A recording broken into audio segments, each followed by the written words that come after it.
Hello, everybody, and welcome back to Spencast Halloween edition. Obviously, I am in costume today, dressing as Sergio Ramos from Real Madrid. So that's why I look a little bit different. But enough about that. On to our guest. We're diving into collegiate esports once again. Joining us is Nick Sutton. He is the Esports Coordinator at Wayne State College. And today we're going to really go into what's going on over there at Wayne State and what the future looks like. But first and foremost, Nick, go ahead, introduce yourself. Tell us a little bit about your background.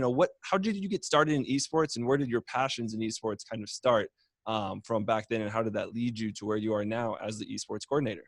Yeah, sure thing. First of all, thanks for having me. Really appreciate it. So I kind of fell into esports just by being a casual gamer. Originally, I started playing Rocket League back in 2015, and that is the game that started it all for me. Yeah. That was the game I was grinding, every single night. And I started school at Radford University in Virginia. And my sophomore year, I started to see these collegiate competitions, more specifically the CCA, which is basically CRL back in the day. Yeah. And I saw these other schools forming clubs around their Rocket League teams and other esports teams as well. And I thought, what a great opportunity for me to start getting involved in this, because I was very competitive at the time. And, I was getting up to the higher ranks in Rocket League. I was like, I'll take a shot at this. So I created an esports club on my campus, mainly looking for Rocket League players, of course, but ended up getting around 20 members probably for, I think, Overwatch and Rocket League. Sure. And from there, every semester after that at the club fair, we had over 100 people sign up for the club. And so by the end of, I want to say 2017, the club had over 300 members, and I was running it all. So we had teams for, almost every game that was out, pretty much just competing in collegiate competitions, really trying to get Radford University on the map at that time. And so I was getting a lot of experience with managing, and I decided I wanted to do that when we went to our first LAN, and actually ended up winning for Rocket League and holding that trophy up. That was that moment. I was like, this is what I want to do for the rest of my life. Either being a player or being involved in esports, that's what I wanted to do. So it was that moment that kind of was the deciding factor for me that I wanted to work in the esports industry.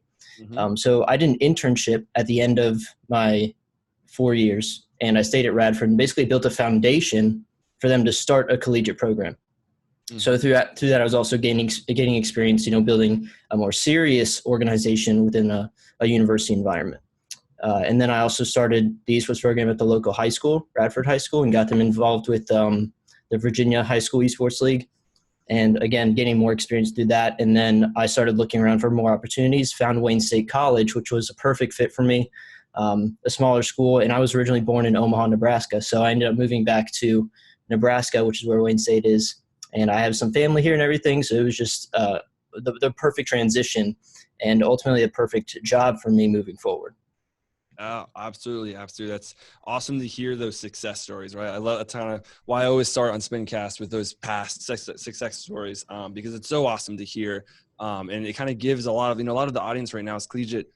Either players and or high school players that are like looking like, what's that next step in esports for me, mm-hmm. right? Because, I always tell everybody there's something in somewhere in esports that you can work in the rest of your life or play or compete or anything in between, and kind of starting off on this good note is awesome. So happy to hear. But going to transition a little bit and focusing on Wayne State in particular, tell me about your program. Are you a varsity or a club? Do you have university dedicated support? What games do you compete in? What competitions do you compete in within those games? Just give me a good highlight and overview for any high schoolers out there that might be in your area looking to go to college for esports. Sure thing. So at Wayne State College, we are kind of a hybrid program. So we're technically club sport, but we're also under athletics. So everything that's funded goes through athletics as well. We have an arena called The Den, which is perfect because our mascot is the Wildcats. And we have the Lenovo Legion PCs in there. We have a full setup. It's really nice, insane gaming machines. And we compete in the ECAC League, which is 75 other schools. It's basically a smaller version of NACE, if you're familiar with that. Yep. And so we compete in Rocket League, Overwatch, Valorant, Super Smash Bros., Hearthstone, Fortnite, Madden, and FIFA. Okay. And we also have League of Legends competing in the CSL. But I believe the ECAC is picking up League of Legends next semester. Yep. Awesome. That's great to hear. I love to see the diversity of all the games, right? And that's kind of what esports really kind of encompasses, is that there's always a game for someone, right? All these games kind of operate in a different fashion, obviously, whether it's a MOBA or shooter or fighter game and so on and so forth. So that's awesome.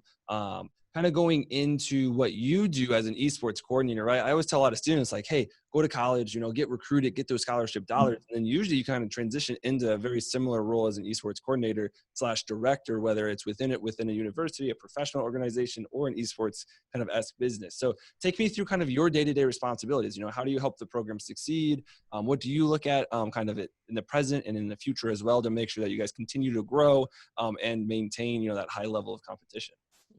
So I will say the first thing is working in the esports industry, it's very demanding. I say esports is 24/7, and it does take that passion and drive, which some people do have, and that's great for these other esports coordinators because it is a tough job. It is full time. It is always going. These gamers are up late at night, obviously practicing, getting the time in. So I try to be there as much as possible for them. So I'm also planning scrimmages. I plan out their matches. I make sure everything's ready for them. Each competition day, which is Monday through Thursday for the ECAC. Mm-hmm. And I really I look at making that competitive and friendly professional esports environment for students who are on campus in order for them to take the next step in their esports career. So when they come to Wayne State, I want to be able to provide them with all the resources they need to get better as a player, to become leaders, and ultimately take the next step into the semi-professional or professional scene as an esports player if they want to. Absolutely. That's awesome. Take me through kind of, what are those background skills, as they look to transition from college to the workforce, whether it's pro, semi-pro, on that player side, or into the business world as well and getting one of the jobs like we have. Take me through kind of what skills you help them build within your program, right? I think there's a lot of great ones like leadership or communication as 2 examples. But take me through kind of, what do you help them with and why that's so important that they can develop it within the game as they look towards their future. On the player side, I have to say I focus the most on mentality because I always say mentality is 90% of the game. It doesn't matter what game it is. You got to have the right mental going into each match in order to come out, with the best result. So I really focus on making sure that they're always determined. No one's ever let down if we take a loss. We'll lick our wounds and recover and come back stronger next time. So I really try and shape all of my players that way, and ultimately help them for taking the next step, because at that higher level, it's definitely more brutal than collegiate. Mm-hmm. When it comes to managing, I offer opportunities for students to get involved. So we have student workers who do take over some of my shifts, and they do the streaming setup, the graphic design for the day. We're looking to getting into shoutcasting opportunities for the media students and things like that. So we're looking to grow those management experiences within our program. We are a first semester program, so we're really trying to lay out the foundation for these students to stay involved during their time here. Awesome. I love to see that because, there's so many opportunities, like we've been saying this entire time, within esports, whether it's graphic design, that creative world, casting, production. Like there's so many moving parts behind the scenes in esports that a lot of people just don't really know that, like, hey, those are really, really great platforms and really great jobs after college. And there's something that you can do in college, right? A lot of these teams produce their own streams, have their own casters, and so on and so forth, especially the bigger programs and as programs continue to expand. So I absolutely agree there. That's awesome. Looking a little bit into the future, talk to me about what's those next steps for Wayne State. Is there any other games you're looking to expanding, either scholarships or the arena size? What does in the next year or two look like as esports continues to grow at that collegiate scene for Wayne State in particular? I think it's funny because you really never know what you're going to get when you start esports at a college. It is a mystery.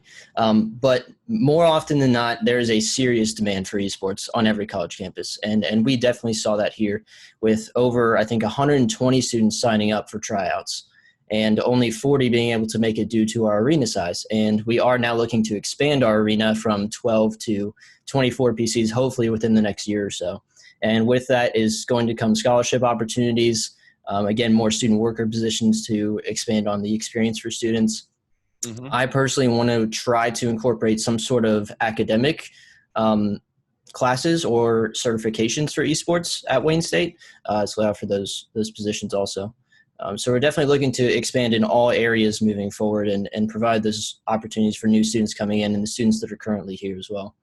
Absolutely. That's awesome. It's always that, diversity of opportunities, like you said, both kind of on the academic side, that professional side for those professional skills, and in the game as well. It's kind of that well-roundedness that I always look for that kind of tells the collegiate programs apart from each other, obviously yours being on that better side to say the least. But looking at collegiate sports a little more broadly, I always love to ask this question to people that are directly involved. is, where do you think collegiate esports is kind of lacking right now, right? What would you like to see change or be improved upon to really kind of benefit the entire level or scene within esports at that collegiate level? Yeah, that's something I've really been thinking about because what I noticed the most is that esports is starting to divide up into these leagues. So we got the ECAC, we got NACE, you got the Big 12, you got the ACCL, you got a bunch of different athletic conferences who are starting esports. And this is because the NCAA isn't governing esports in general. So what I would like to see is all of those come together under one league, or have some sort of national title or conference at the end of each season where all the teams can come together from each of these leagues and compete against each other. And I kind of think that's where we're lacking right now, is that we're dividing up, into different sections, which is okay. And it's helping programs grow and get involved as well. But I think long-term, I'd want to see some sort of main governing body come forward and take over all of esports for the collegiate scene. Yeah, absolutely. And that's just exactly what I think we need. It's a little more structure, a little more organization on that national side, right? I think, having the ability to play in multiple tournaments is good. But at the same time, this is what we're seeing right now is when there's 3 or 4 tournaments going on in the same season, they overlap the match time. So then the programs have to pick and choose, right? And that gets a really difficult decision. And, is it prize pool? Is it scholarship money? All of those kind of weigh into it. And it's just too much, right? And then at the end of the season, it's like, who's really the best? Because you had 2 of the best teams playing this competition, 2 of the other best teams playing this competition. They never really played each other, right? Who is actually the best, especially if these players want to go pro after they graduate? Like, you need to have that one place where you can clearly shine and where everyone kind of log on and watch, to say the least. So totally agree there. My last question here is, before we do run out of time here, it's looking at esports in general, right? So similar to my last question, but esports in general, right? The entire global scene at all levels. What is one thing that stands out to you that you think either needs to change or be improved upon to continue to grow, right? Because esports is so big, it's so massive, but it's not quite there yet from that general kind of average person approach, right? A lot of people still don't really know what esports is, or they're like, oh, esports is video gaming, right? When in reality, it's so much more than that.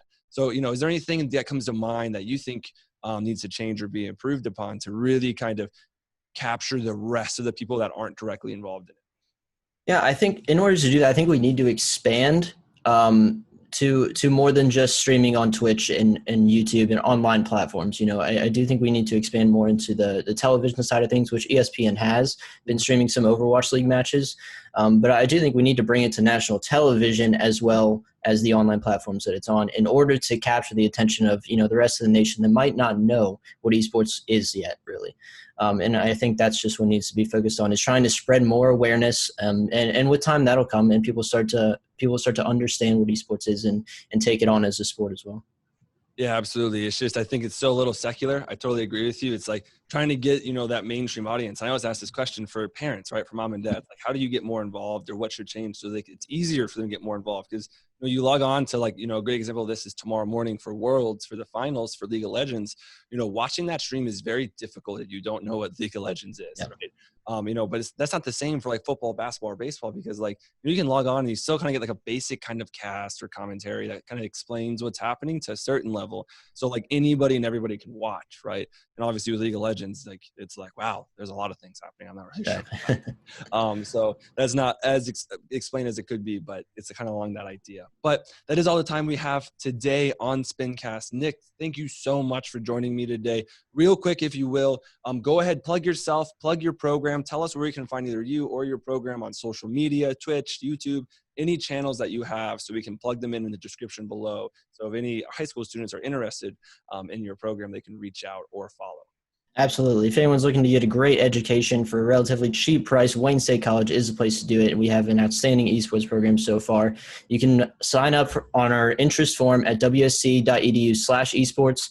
Follow us on Twitch, twitch.tv/WSC Wildcats, or on Twitter, WSC Esports.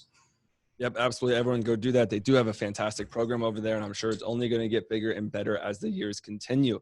But to our viewers and listeners right now, thanks for staying the entire time. I hope you had a blast listening to Nick and I talk about collegiate esports today on Spincast. Stay healthy, stay happy out there. COVID's still a thing, unfortunately. Take care of yourself and take care of your loved ones. And happy Halloween, but don't forget, stay plugged in.